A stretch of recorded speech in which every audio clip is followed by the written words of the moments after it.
Eh bien, bonjour et bienvenue à tous dans ce deuxième épisode du podcast du PMM. Alors, dans le premier, on avait posé les bases de ce qu'est le CRM. Et aujourd'hui, on va parler très concrètement du lien entre les ventes, les sales et le marketing.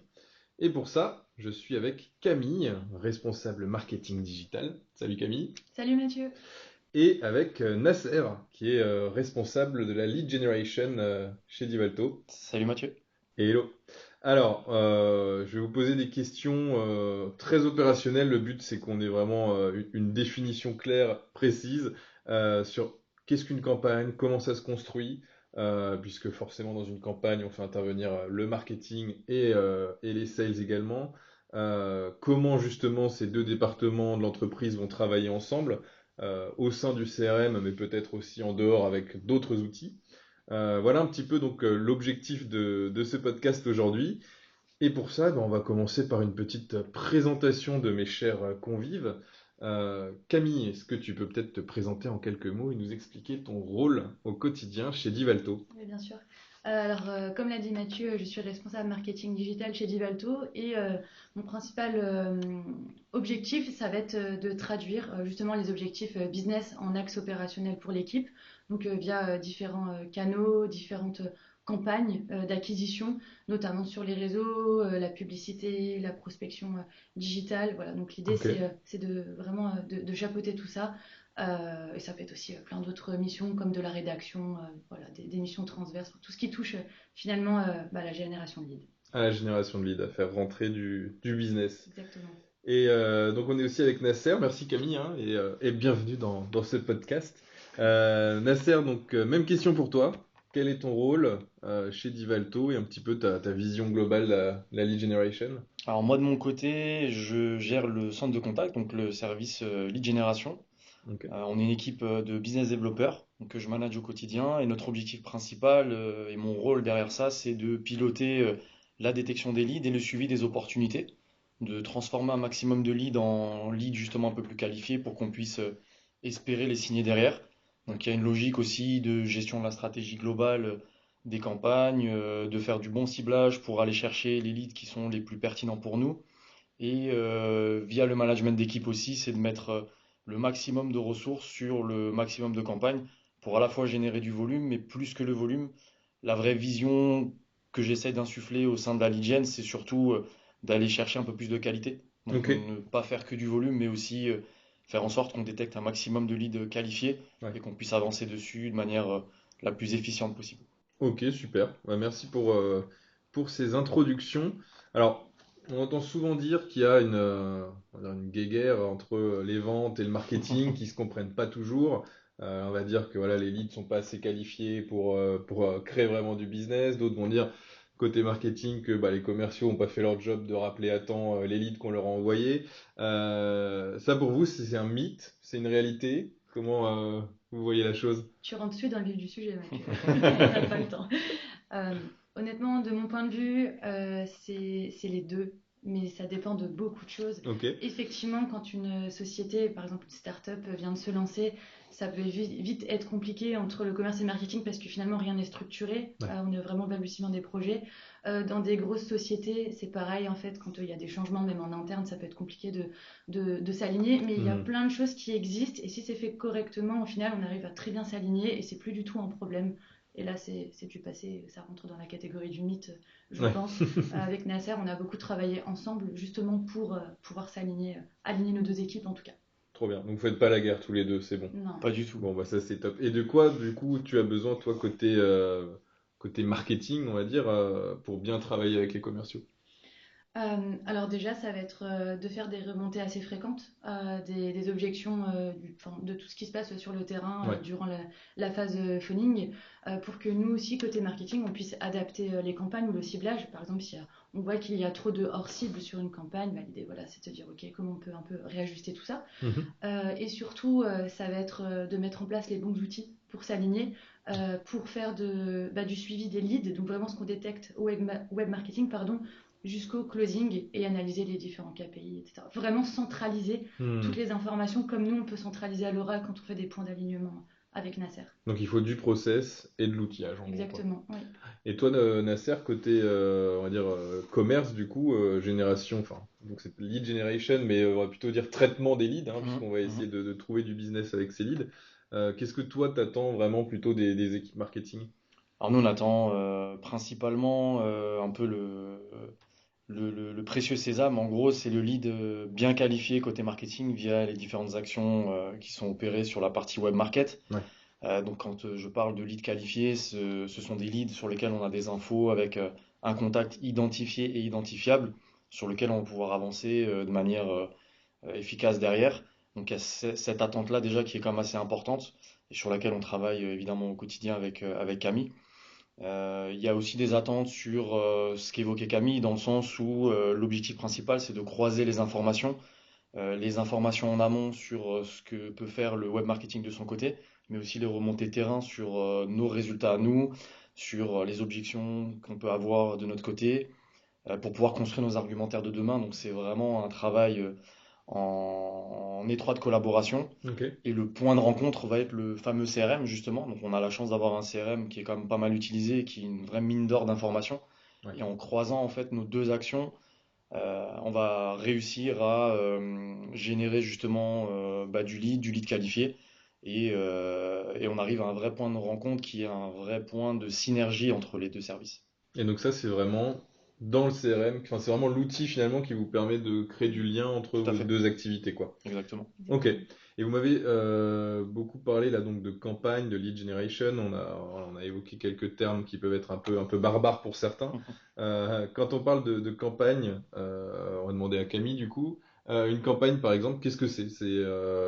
C'est quoi une campagne de lead generation? Une campagne de lead generation, ça va être la mise en place d'actions en choisissant les bons canaux en fonction de la cible et du message qu'on veut faire passer, puis surtout du budget, enfin de plein Ouais. de choses différentes finalement, d'éléments différents. Et ça va être de mettre en place une campagne d'acquisition côté web marketing sur des supports digitaux jusqu'à la phase de phoning et de closing côté lead gen avec les équipes de Nasser. Donc c'est tout un D'accord. dispositif qui crée une multitude de points de contact et qui permet justement de détecter ou pas un projet. Et donc ça commence par quoi? Par un ciblage d'abord, un message qu'on veut faire passer. C'est par quel C'est bout ça. t'attaques ta campagne? Alors même avant tout, c'est de définir un segment. Ok. Donc par exemple, voilà, quel type de secteur d'activité on veut adresser. Est-ce que c'est le bon secteur à adresser parce que là on est en mars, voilà, est-ce qu'il y a une saisonnalité Ouais. est-ce que voilà, est-ce qu'on a des références clients pour pouvoir adresser aussi ce secteur. Donc déjà vraiment c'est un peu plus stratégique. Effectivement oui, par la suite on enchaîne sur le ciblage, le message et tout ce qui en découle en termes de support web marketing. Ok. Donc si je comprends bien, toi tu vas commencer cette campagne à travers donc, des mails ou des publicités, différents canaux que tu peux avoir. Ça va te générer un certain nombre de leads qui sont en fait des intentions potentielles d'achat, on va Mhm. dire. Et c'est là que Nasser, toi, tu prends le relais sur les campagnes en disant, bah voilà, nous, on va aller rappeler avec mon équipe C'est de, ça. de business développeurs plutôt sédentaires, on va aller rappeler ces leads pour les qualifier. Tout à fait. On rebondit justement sur ce travail-là pour déterminer un objectif clair en termes d'attendu, que ce soit du lead ou de l'opportunité qu'on va espérer transmettre, Mhm. et le ciblage qui en découle, évidemment. On va se focaliser sur ce ciblage-là pour ensuite construire une trame. Moi, j'ai un ancien prof qui m'avait dit un jour, enfin qui nous avait dit un jour, qu'un métier, c'est un langage. Monsieur Ouais. Dreyfus, si jamais il écoute ce podcast, je le salue. Donc j'ai eu la chance d'avoir en DUT Tech de Co à l'époque à Ilkirch, et qui nous disait effectivement, comme je le disais, qu'un métier c'est un langage, ce qui du coup nous implique, nous, au premier abord, puisqu'il faut faire en sorte que la trame qu'on va mettre en place, le langage qu'on va être amené à évoquer en ligne avec les prospects, soit en adéquation avec le métier, Mhm. Ouais. et qu'on puisse s'adapter à 100% à cette cible-là. Donc cette trame-là, elle va, comme je le disais, découler de ce ciblage-là Hmm. pour aller nous concentrer sur des métiers et ne plus faire de notre métier du volume, mais du quali, comme je le disais en introduction, dans la mesure où notre but, c'est d'apparaître comme de vrais consultants et de vrais experts métiers. Bien sûr. Du coup, effectivement, quand on parle de campagne, on voit bien que c'est pas des choses que vous faites indépendamment chacun de votre côté, Non. c'est vraiment une mécanique que vous mettez en place, une stratégie, tu disais Camille, je Mhm. crois, Mhm. Exactement. que vous définissez où chacun a son rôle et puis un petit peu son séquencement, j'ai envie de dire. Il y a un ordre pour faire les choses. Mhm. Ok, donc là, déjà à travers la définition de la campagne que vous m'avez donnée, on voit déjà le lien entre sales et marketing. C'est-à-dire que vous pouvez pas bosser indépendamment de votre côté chacun. Il y a bien Mhm. cette notion de retour et de collaboration. Après, on peut aussi rentrer un peu plus précisément dans le sujet. Mhm. Effectivement, l'équipe de Nasser peut passer à l'étape de rappel des prospects, mais ça peut être aussi, s'il n'y a pas de lead détecté directement par le marketing, de rappeler un contact qui a ouvert plusieurs fois un mail, D'accord, qui a juste vu, enfin voilà, qui a répondu sans forcément qu'il y ait de pistes, mais c'est de rappeler des contacts qui ont en tout cas montré un signe d'intérêt, même si ce n'est pas ouais. une piste concrète directement via un retour marketing. Ça, Ok, c'est important. En fait, ça peut être à différents moments, c'est en fonction des objectifs qu'on se fixe aussi avec Nasser. Mhm. ouais, très bien. Ok, très clair. Et, et si on rentre un petit peu dans les outils que vous utilisez pour tout cela, parce que c'est là que souvent les entreprises ont commencé à se perdre, on va démultiplier un peu aujourd'hui l'offre sur le marché. Il y a des tonnes de solutions pour différents moments dans la lead generation, etc. Aujourd'hui, par exemple, Camille, quand tu fais le ciblage initial, qu'est-ce que tu vas utiliser comme outil? Alors, ça dépend du type de contact que je veux adresser. Ok, Sur certains outils, on va trouver certains contacts et certaines sociétés qu'on pourra peut-être pas trouver sur d'autres. Mais globalement, j'utilise beaucoup Société Info, ouais, qui permet d'avoir des bases de données avec beaucoup d'informations dedans et de pouvoir cibler et des entreprises par rapport à certains critères comme le code NAV, donc secteur d'activité, le chiffre d'affaires, l'effectif, la zone géographique, etc.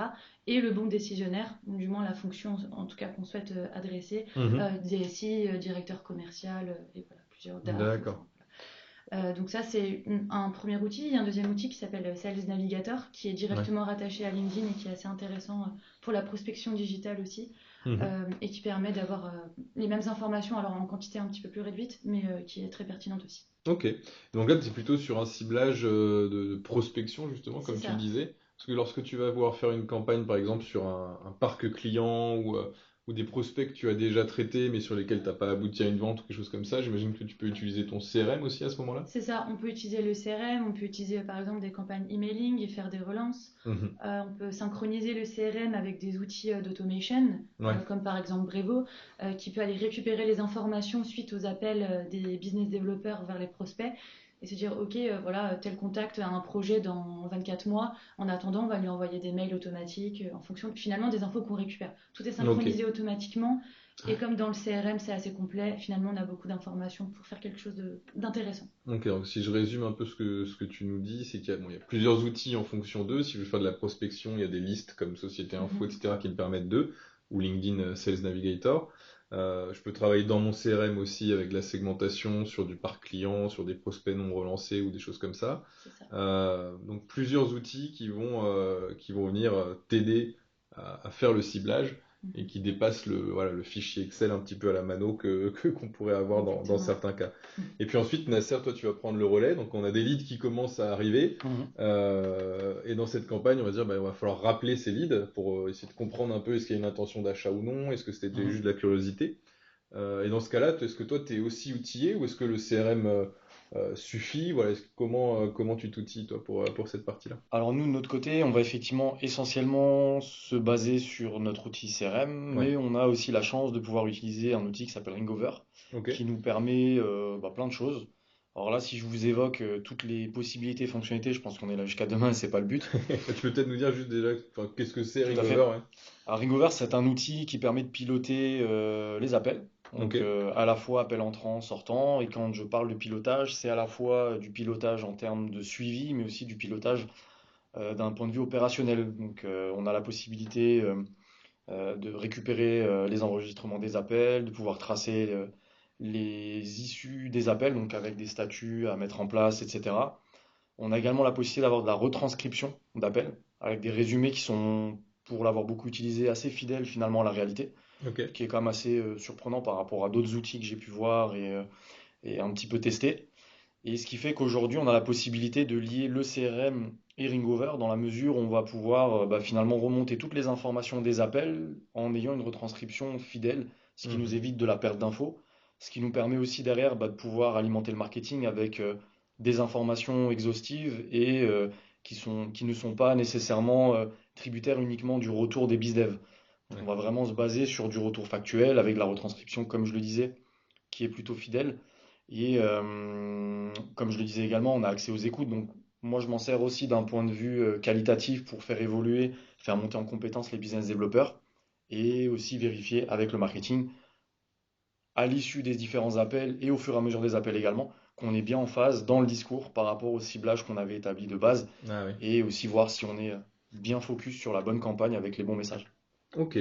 Donc si je comprends bien de ce que vous me dites tous les deux, en fait, vous avez chacun des outils un peu annexes au CRM que vous Mhm. utilisez dans leur champ de spécialisation, hein, que ce soit la téléphonie de ton côté ou le ciblage ou encore le marketing automation par exemple de l'autre.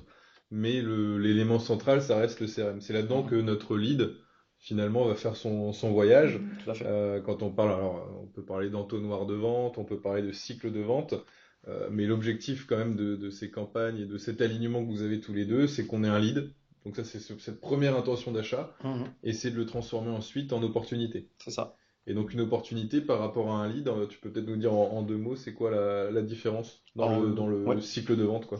Le lead, c'est la définition un peu universelle, à savoir un prospect, ou on peut l'appeler client, mais on peut parler simplement d'un interlocuteur qui a émis une intention, ou en tout cas une demande d'information, Mhm. en ayant identifié à minima quelques informations, comme son mail, son nom, son numéro, etc. Ouais. Donc le lead, finalement, on va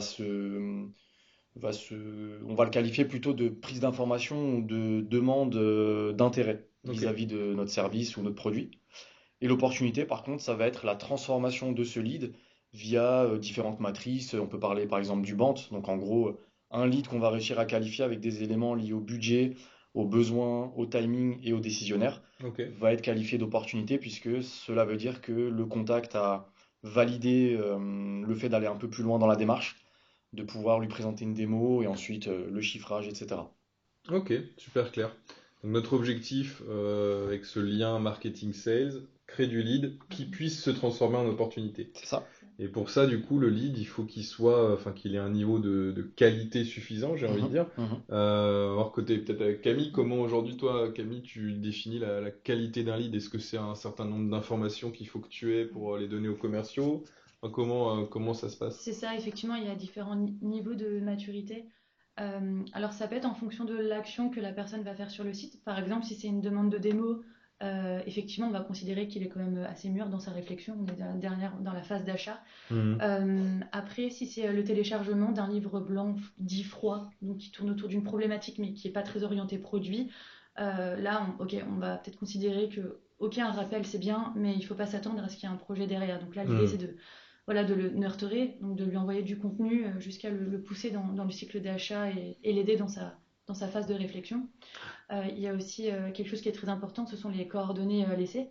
Mhm. Il y a des personnes, des contacts qui vont nous laisser une adresse perso, un faux numéro. Là, c'est un peu plus compliqué. On sait qu'ils n'ont pas envie d'être rappelés, donc c'est forcément, il n'y a peut-être pas de projet derrière. Et ça dépend aussi de son parcours. Ça peut être un contact qui a téléchargé à un instant T un livre blanc assez froid, mais qui toutes les semaines revient sur le site et on le voit. Donc voilà, Mhm. qui va faire différentes visites, etc. Donc là, on se dit, ok, ça, au niveau maturité, ça commence à, c'est en train de sa réflexion devient de plus en plus mûre. Donc Ok. c'est vraiment ça dépend de plein de critères. Plein de Ouais, facteurs, ouais, quoi. de plein de facteurs. Mhm.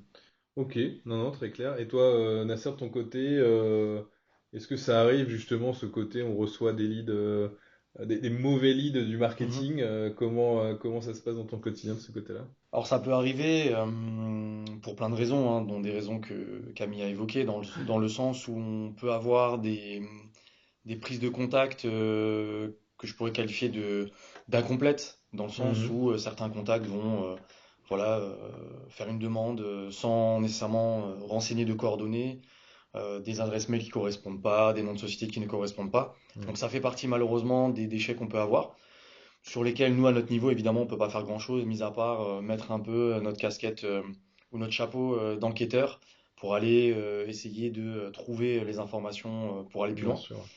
A contrario, les bons leads finalement sur lesquels pardon, on va pouvoir s'appuyer, ce sont des leads où on a de l'info, sur lesquels on va pouvoir aller dérouler le BANT, hein, comme je l'évoquais tout à l'heure, Mhm. de pouvoir le qualifier de manière précise et surtout qu'il y ait derrière un intérêt pour le commercial qui rappellera de pouvoir positionner une démo, échanger plus en détail et qu'on ait une vraie plus-value à prendre du temps avec le prospect pour rentrer dans le cœur de son projet et ne pas uniquement faire de la détection du besoin, mais plutôt répondre à ses problématiques. Ok, voilà, c'est très clair. Et aujourd'hui, du coup, comment vous mesurez tous les deux la performance d'une campagne? Est-ce que c'est quelque chose que vous faites a posteriori ensemble? Est-ce que c'est tout du long de cette campagne, vous avez différents KPI, donc des indicateurs clés de performance? Enfin, voilà un petit peu votre vision là-dessus. Alors, effectivement, on fait des points de suivi assez réguliers avec Nasser. Ok. Mais sinon, côté web marketing, on a différents indicateurs comme le taux d'ouverture, le taux de réponse, le taux de bonnes adresses mail, si c'est de l'emailing. Mhm. Voilà, est-ce que le ciblage était assez pertinent, enfin, assez propre, si on peut dire ça comme ça. Ouais. Euh, Là, ce sera voilà, du côté du web marketing. Et ensuite, effectivement, dans le CRM, on peut directement voir le nombre de prospects qui ont été contactés par Ok, l'équipe de ouais. Nasser, les commentaires de l'équipe. Enfin, ça, je vais laisser Nasser développer. Il sera Du coup, beaucoup ouais, plus. Nasser, toi, quand tu reprends, comment tu pilotes ça?